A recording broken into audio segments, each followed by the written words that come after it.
हाल ही में कौन सा देश समुद्री संरक्षण पर उच्च सागर संधि पर हस्ताक्षर करेगा? आपका सही जवाब है ऑप्शन ए भारत। हाल ही में भारत देश समुद्री संरक्षण पर उच्च सागर संधि पर हस्ताक्षर करेगा। FATF ने भारत को अनुवर्ती श्रेणी में रखा है। भारत दुनिया का तीसरा सबसे बड़ा एयरलाइन मार्केट बना है। भारत और कंबोडिया के बीच सीधी अंतर्राष्ट्रीय उड़ान सेवा शुरू हुई है।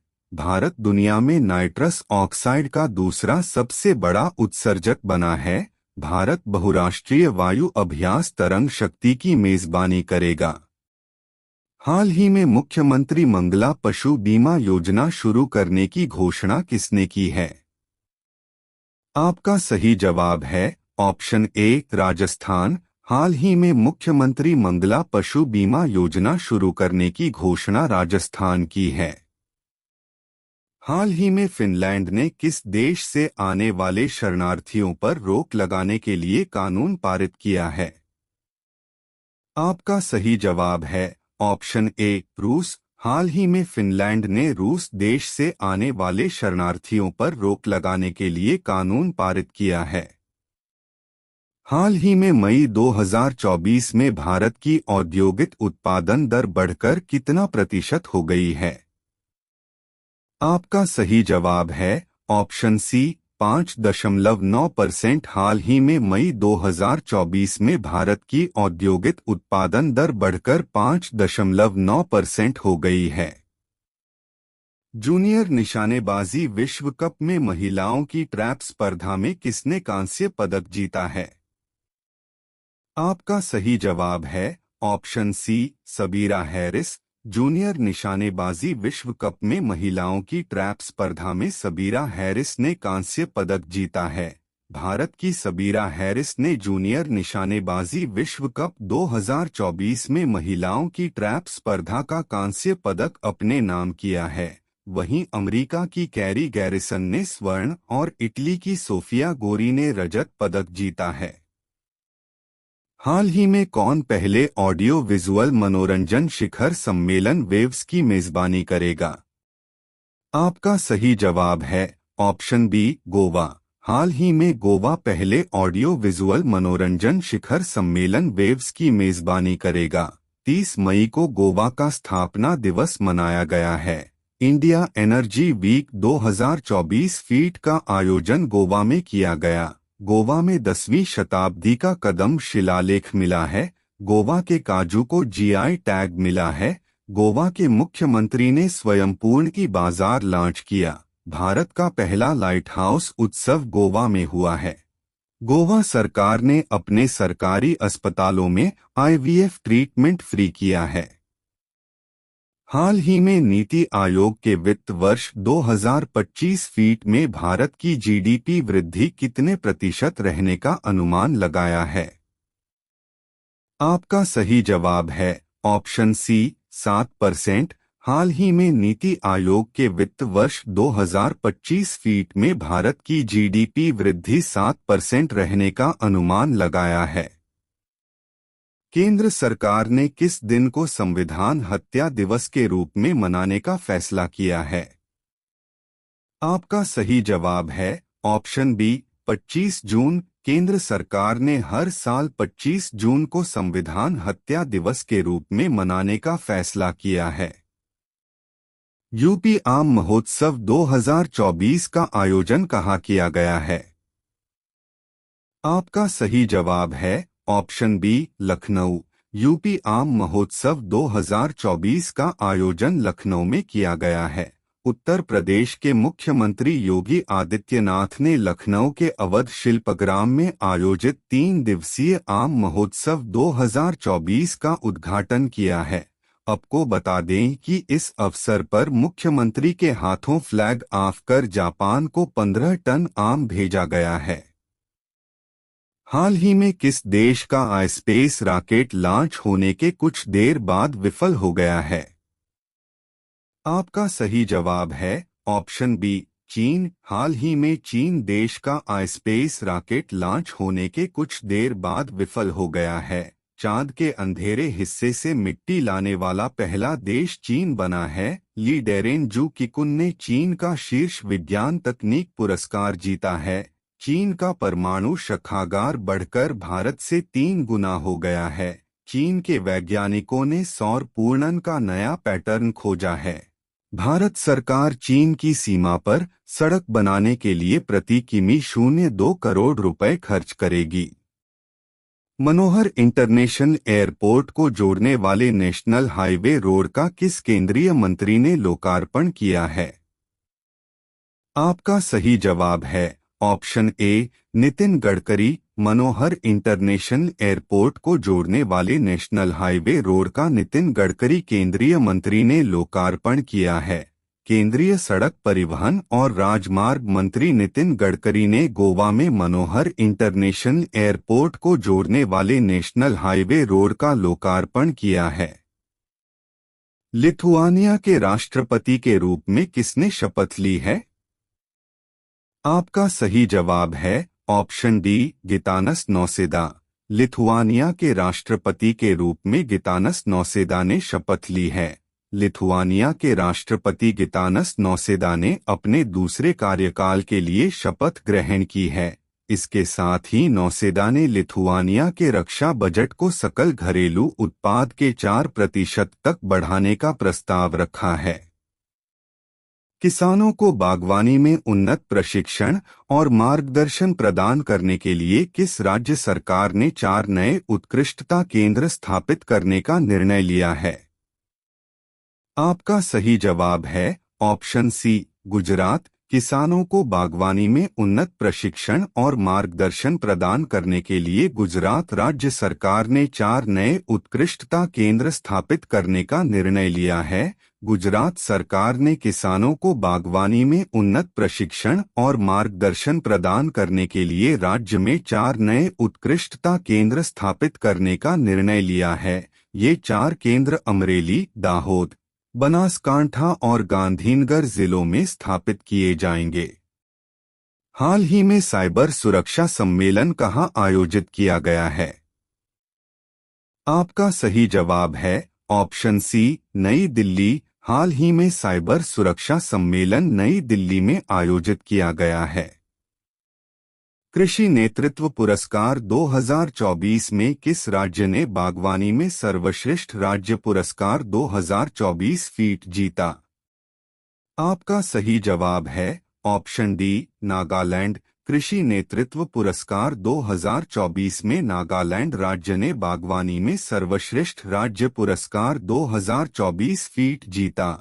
नागालैंड ने कई किसानों और ग्रामीण लोगों को लाभ पहुंचाने वाले अभिनव बागवानी कार्यक्रमों के लिए बागवानी में सर्वश्रेष्ठ राज्य पुरस्कार 2024 फीट जीता। महिला संसाधन विकास और बागवानी मंत्री साल्होतुओनो क्रूस ने नई दिल्ली में पुरस्कार प्राप्त किया। राज्य के बागवानी क्षेत्र ने आजीविका को बढ़ाया, रोजगार सृजित किए, पोषण सुरक्षा सुनिश्चित की और 3 फसलों के लिए जीआई पंजीकरण हासिल किया। नागालैंड ने 13 किसान उत्पादक कंपनियां बनाई और 6,800 हेक्टेयर क्षेत्र को जैविक रूप से प्रमाणित किया, जिससे राष्ट्रीय स्तर पर पहचान मिली। एनआईआरएसी ऐप किसके द्वारा लॉन्च किया जाएगा? आपका सही जवाब है option D Jyotiraditya N Scindia. NIRAC app Jyotiraditya N Scindia के द्वारा लॉन्च किया जाएगा। कौन सा राज्य दिव्यांग विद्यार्थियों के लिए पूर्वी भारत का पहला विश्वविद्यालय स्थापित करेगा? आपका सही जवाब है ऑप्शन सी झारखंड। झारखंड राज्य दिव्यांग विद्यार्थियों के लिए पूर्वी भारत का पहला विश्वविद्यालय स्थापित करेगा।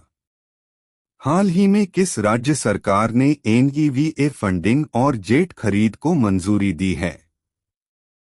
आपका सही जवाब है ऑप्शन सी मध्य प्रदेश। हाल ही में मध्य प्रदेश राज्य सरकार ने एनईवीए फंडिंग और जेट खरीद को मंजूरी दी है। हाल ही में समाचारों में देखा गया डेंगू हड्डी तोड़ बुखार किस प्रकार के मच्छरों द्वारा फैलता है? आपका सही जवाब है ऑप्शन बी एडीज मच्छर। हाल ही में समाचारों में देखा गया डेंगू हड्डी तोड़ बुखार एडीज मच्छर प्रकार के मच्छरों द्वारा फैलता है।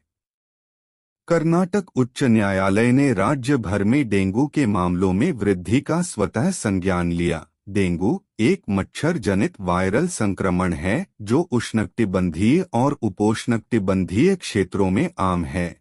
यह एडीज मच्छरों द्वारा फैलता है, जबकि कई संक्रमण हल्के होते हैं। गंभीर मामलों में डेंगू रक्तस्रावी बुखार हो सकता है, जिससे तेजी से सांस लेना, उल्टी और मसूड़ों से खून आना जैसी समस्या हो सकती है।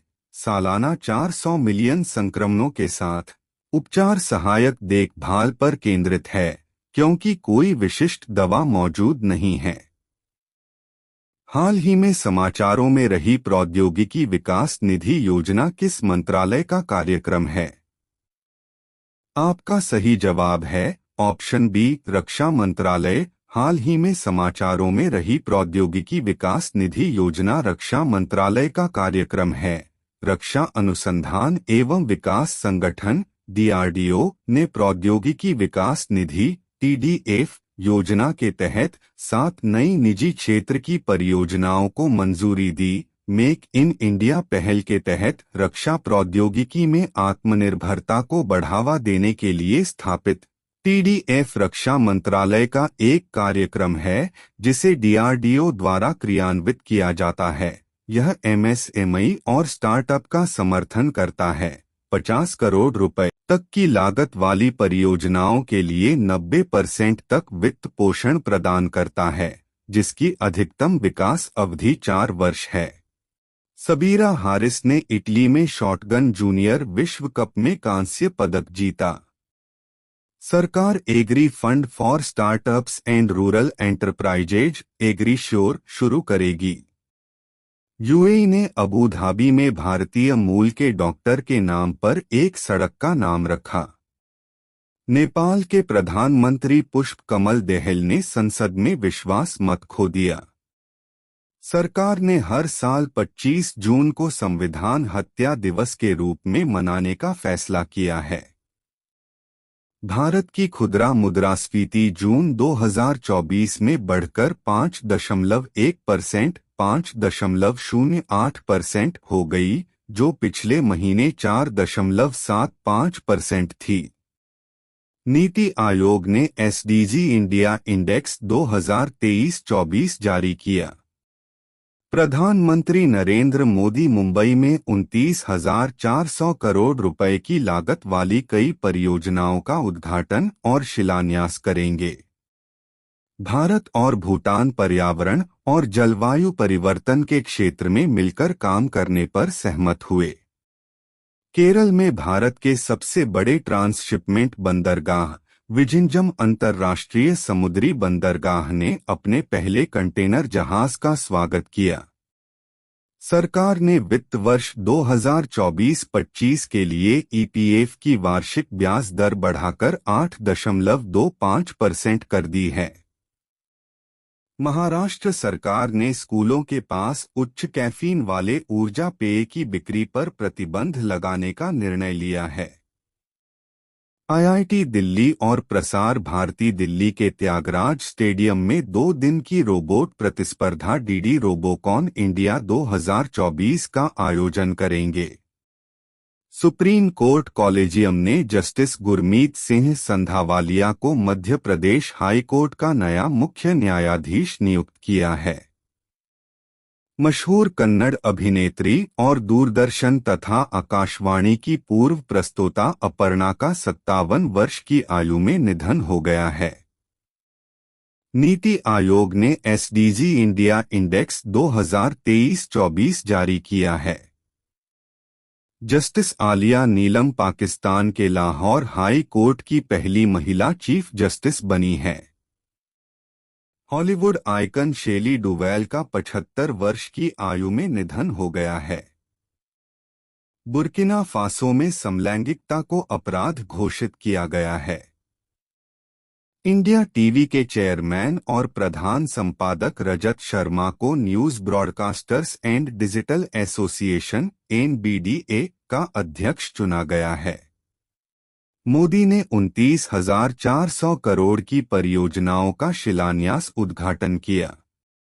मुंबई में 13 जुलाई को प्रधानमंत्री नरेंद्र मोदी मुंबई के गोरेगांव स्थित नेस्को प्रदर्शनी केंद्र पहुंचे। यहां उन्होंने सड़क, रेलवे और पोर्ट सेक्टर की 29,400 करोड़ रुपए से अधिक की कई परियोजनाओं का उद्घाटन और शिलान्यास किया। उन्होंने महानगर क्षेत्र विकास प्राधिकरण MMRDA की ठाणे बोरीवली प्रोजेक्ट और BMC की गोरेगांव मुलुंड लिंक रोड परियोजनाओं की आधारशिला रखी। दोनों प्रोजेक्ट ट्विन टनल हैं। ठाणे बोरीवली टनल प्रोजेक्ट को 16,600 करोड़ रुपए की लागत से बनाया जा रहा है। यह twin tube tunnel Sanjay Gandhi national park के नीचे से गुजरेगी, जो बोरीवली में वेस्टर्न एक्सप्रेस हाईवे और ठाणे में घोड़बंदर रोड के बीच सीधा संपर्क बनाएगी। प्रधानमंत्री ने Goregaon Mulund link road GMLR project की आधारशिला रखी। 6,300 करोड़ रुपए की लागत बनने वाली Goregaon Mulund link road project की ट्विन टनल गोरेगांव में वेस्टर्न एक्सप्रेस हाईवे को मुलुंड में ईस्टर्न एक्सप्रेस हाईवे से जोड़ेगी। पीएम मोदी ने मध्य रेलवे के कल्याण यार्ड रिमॉडलिंग और नवी मुंबई के तुर्भे में गति शक्ति मल्टी मॉडल कार्गो टर्मिनल की आधारशिला रखी। देश का पहला रोडोडेंड्रॉन उद्यान खुला। 13 जुलाई को उत्तराखंड में देश का पहला रोडोडेंड्रॉन उद्यान की स्थापना की गई। मुनस्यारी गांव में स्थित इस उद्यान में फूलों में 35 प्रजातियां हैं, जिनमें से 5 सिर्फ उत्तराखंड में पाई जाती हैं। रोडोडेंड्रॉन आर्बोरियम फूल की सबसे पसंदीदा किस्म है। यह उत्तराखंड का राज्य वृक्ष, नेपाल का राष्ट्र वृक्ष और नागालैंड का राज्य पुष्प है। रोडोडेंड्रोन फूल में एंटीऑक्सीडेंट, एंटी इन्फ्लेमेटरी और एंटीबैक्टीरियल गुण होते हैं। जम्मू कश्मीर के LG की शक्तियां बढ़ी। 12 जुलाई को केंद्र सरकार ने जम्मू कश्मीर के उपराज्यपाल LG की प्रशासनिक शक्तियां बढ़ा दी हैं। दिल्ली की तरह अब जम्मू कश्मीर में राज्य सरकार LG की मंजूरी के बिना अफसरों की पोस्टिंग और ट्रांसफर नहीं कर सकेगी। गृह मंत्रालय ने जम्मू कश्मीर पुनर्गठन अधिनियम 2019 की धारा 55 के तहत बदले हुए नियमों को नोटिफाई किया है, जिसमें LG को ज्यादा ताकत देने वाली धाराएं जोड़ी गई हैं। उपराज्यपाल के पास अब पुलिस, कानून व्यवस्था और ऑल इंडिया सर्विस AIS से जुड़े मामलों में ज्यादा अधिकार होंगे। 42A के तहत पुलिस, सार्वजनिक व्यवस्था, अखिल भारतीय सेवा और भ्रष्टाचार निरोधक ब्यूरो ACB से जुड़े किसी भी प्रस्ताव को तब तक मंजूर या नामंजूर नहीं किया जा सकता जब तक मुख्य सचिव के जरिए उसे उपराज्यपाल के सामने नहीं रखा जाए। अभी इनसे जुड़े मामलों में वित्त विभाग की सहमति लेना जरूरी है। 42B के तहत किसी प्रकरण में केस चलाने की मंजूरी देने या न देने और अपील दायर करने के संबंध में कोई भी प्रस्ताव विधि विभाग मुख्य सचिव के जरिए उपराज्यपाल के सामने रखा जाना जरूरी होगा। 5 अगस्त 2019 को जम्मू और कश्मीर पुनर्गठन अधिनियम 2019 संसद में पारित किया गया था। इसमें जम्मू और कश्मीर को 2 भागों में बांटकर केंद्र शासित प्रदेश बना दिया गया। इसमें पहला जम्मू कश्मीर और दूसरा लद्दाख है। इस अधिनियम ने अनुच्छेद 370 को भी निरस्त कर दिया, जिसने जम्मू और कश्मीर को विशिष्ट दर्जा दिया था। हेलो दोस्तों, तो आज है 14 जुलाई 2024 और आज से आपको डेली करंट अफेयर की वीडियो 12 बजे ही मिल जाएंगी। तो ऐसे ही इम्पोर्टेंट करंट अफेयर के जीके क्विज देखने के लिए आप हमारे चैनल को सब्सक्राइब करें। धन्यवाद।